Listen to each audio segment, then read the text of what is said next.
இலங்கை உள்ளிட்ட சில நாடுகளின் கிரிக்கெட் நிறுவனங்கள் மீது அரசியல் அழுத்தம் பிரயோகிக்கப்படுகிறது என கொலின் கவுன்சி வருடாந்த ஒரு ஆற்றிய டொனி கிரேக் சுட்டிக்காட்டினார்.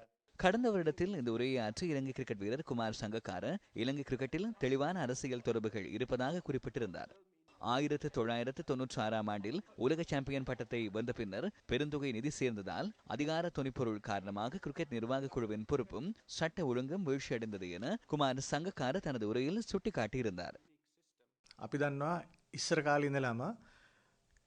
விளையாட்டுகளில் பெறப்படும் வெற்றிகளின் சாதகத்தன்மை நடைமுறையில் இருக்கும் அரசாங்கத்துக்கோ அரசியல்வாதிகளுக்கோ கிடைப்பது என்பது நாம் ஆரம்ப காலத்தில் இருந்து அறிந்த மற்றும் பொதுவான ஒன்றாகும். அதுதான் ஒரே ஒரு அரசியல் வாய்ப்பாகும். எனினும் இன்று அரசியலை பயன்படுத்தி விளையாட்டுத் துறையில் உள்ள பொருளாதார சாதகத்தன்மையை அரசியலூடாக தமக்கும் தமது அணிக்கும் பெற்றுக்கொள்ள அதிகாரத்தில் உள்ளவர்கள் செயற்படுகின்றமையை காண முடிகிறது.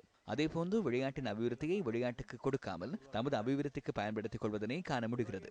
இது தேர்தல் சாதகம் வரைக்கும் விளையாட்டுத் துறையின் சாதகத்தன்மையை பயன்படுத்திக் கொள்ள முயற்சிக்கின்றமை புலப்படுகிறது. குறிப்பாக தேசிய விளையாட்டு தமது வாய்ப்புக்காக பயன்படுத்தப்படுகின்றமையை இலங்கையில் காண முடிகிறது.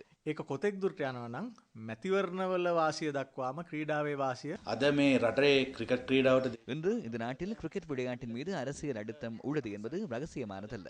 இன்று ஒளிபரப்பு ரீதியாக பார்த்தால் அரசியல் அழுத்தத்தினூடாக அரசாங்கத்துக்கு வர வேண்டிய நிதி தமது குடும்பத்துக்கு சொந்தமான அலைவரிசைக்கு வழங்கப்பட்டுள்ளது. இதனூடாக நாட்டுக்கும் அரசாங்கத்துக்கும் சேர வேண்டிய நிதி தமது பைக்கு செல்லும் நடைமுறையை கையாளப்படுகிறது. இது தொடர்பாக நான் நேரடியாக இந்த அரசாங்கத்தையே சுட்டிக்காட்டுகிறேன். இவை மாற வேண்டும். இனியேனும் போதும் என தீர்மானித்து பணத்துக்கு பின்னால் செல்லாது நாட்டை பாதுகாக்கவும் நமது நாட்டை பார்த்து உலகம் சிரிக்காமல் இருக்க நடவடிக்கை எடுக்கும் காலம் வந்துள்ளது என்று நான் நினைக்கிறேன்.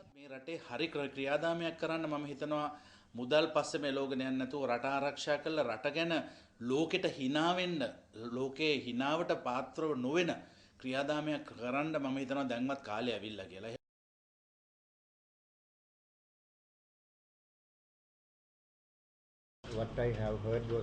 முறையாக விலைமனு கோராமல் ரணதுங்க மற்றும் தர்மதாஸ் ஆகியோர் ஒரு தொலைக்காட்சிக்கு மாத்திரம் ஒப்பந்தத்தை வழங்கியுள்ளதாக நான் கேள்விப்பட்டேன். இது உண்மையில் ஒரு மோசடி நடவடிக்கை. பாகிஸ்தான் மற்றும் இலங்கைக்கு இடையிலான கிரிக்கெட் போட்டியை பல மில்லியன் கிரிக்கெட் ரசிகர்கள் கண்டுகளிக்க முடியாது போனமையே இங்கு முக்கிய விடயம்.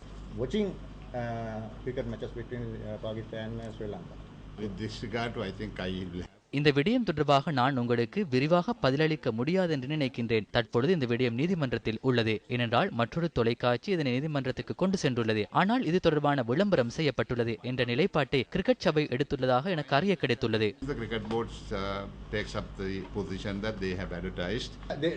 அவர்கள் பத்திரிகையில் மிகவும் சிறிய அளவிலேயே விளம்பரப்படுத்தியுள்ளார்கள்.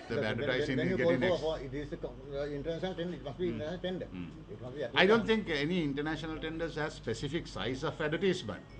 Well, as he says, சர்வதேச விலைமனு கோரலை விளம்பரப்படுத்துவதற்கு ஒரு குறிப்பிடத்தக்க அளவு பயன்படுத்தப்பட வேண்டும் என்று நான் நினைக்கின்றேன். அவர் குறிப்பிடுவது போன்று இதன் காரணமாக பல மில்லியன் கிரிக்கெட் ரசிகர்கள் கவலை அடைந்துள்ளதை கருத்தில் கொண்டு அரசாங்கம் இந்த பிரச்சனையை தீர்ப்பதற்கு முன்வந்தால் அது உதவியாக இருக்கும் என்று நான் நினைக்கின்றேன். அரசு அல்லது தனியார் எந்த துறையாக இருந்தாலும் இவ்வாறான உதவி மிகவும் சிறப்பானதாக இருக்கும். எனினும் இது தொடர்பாக தற்பொழுது எனக்கு எதுவும் தெரியாது. எனக்கு தெரியாது. அது குறித்து குறிப்பிடப்படவில்லை. எனவே எனக்கு தெரியாது. அதனை நான் கூற தேவையில்லை.